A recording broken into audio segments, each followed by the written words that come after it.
पश्चिम बंगाल विधानसभा चुनाव 2026 के लिए गहमा गहमी अपने चरम पर है। कुल 294 सीटों पर चुनाव हो रहा है। सरकार बनाने के लिए किसी भी दल या फिर गठबंधन को जादुई आंकड़ा यानी कि 148 सीटों की आवश्यकता होती है। इन सबके बीच आज हम आपको एग्जिट पोल के आंकड़े दिखाएंगे, लेकिन उन आंकड़ों से पहले समझिए उस खेला को जिसने पिछले एक महीने से पूरे देश की सांसें थाम रखी है।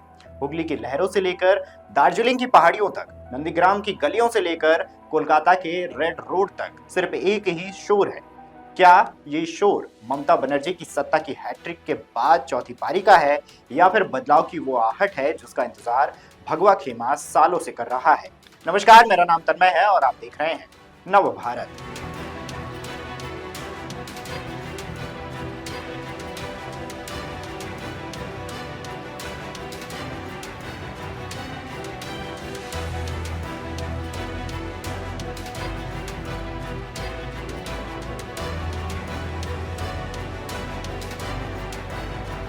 चुनाव का अगर देखा जाए तो एसआईआर के बाद का माहौल वहां गर्म है। ऐसे में सिर्फ एक राज्य का चुनाव नहीं है, बल्कि ये साख की लड़ाई बन चुका है। एक तरफ ममता बनर्जी हैं जिन्होंने अपनी पूरी ताकत झोंक दी है। लक्ष्मी भंडार जैसी योजनाओं के भरोसे दीदी को यकीन है कि बंगाल की मातृशक्ति उनका साथ नहीं छोड़ेगी। पीएम मोदी और अमित शाह की रैलियां अगर देखें तो भारी भीड़ वहां देखने को मिल रही है। लेकिन चुनौती इस बार हिमालय जैसी ऊंची है। दिल्ली से लेकर कोलकाता तक बीजेपी ने अपनी पूरी मशीनरी उतार दी है। भ्रष्टाचार और कानून व्यवस्था को अगर देखें तो ढाल बनाकर विपक्ष ने दीदी के दुर्ग में सेंध लगाने की पुरजोर कोशिश की है।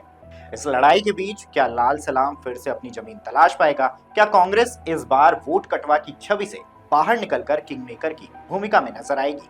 यह सवाल इसलिए अहम है क्योंकि बंगाल का वोटर खामोश है और यह खामोशी बड़े बड़े दिग्गजों की नींद उड़ा रही है। क्या केंद्रीय बलों की मौजूदगी ने डर को खत्म किया है? क्या रोजगार और उद्योग का मुद्दा पहचान की राजनीति पर भारी पड़ा है? क्या साइलेंट वोटर ने इस बार अपना मन बदल लिया है? बंगाल की सड़कों पर धूल उड़ी, नेताओं ने पसीना बहाया और जनता ने बटन दबाया है, लेकिन मशीन में कैद जनादेश किसके पक्ष में झुका है? आज शाम हर शंका दूर होगी, हर दावे की हकीकत सामने आएगी। क्या दीदी का जादू चलेगा या दादा यानी कि मोदी का कमल खिलेगा? सटीक विश्लेषण और सबसे तेज आंकड़ों के साथ आज शाम से देखना न भूलें बंगाल का एग्जिट पोल।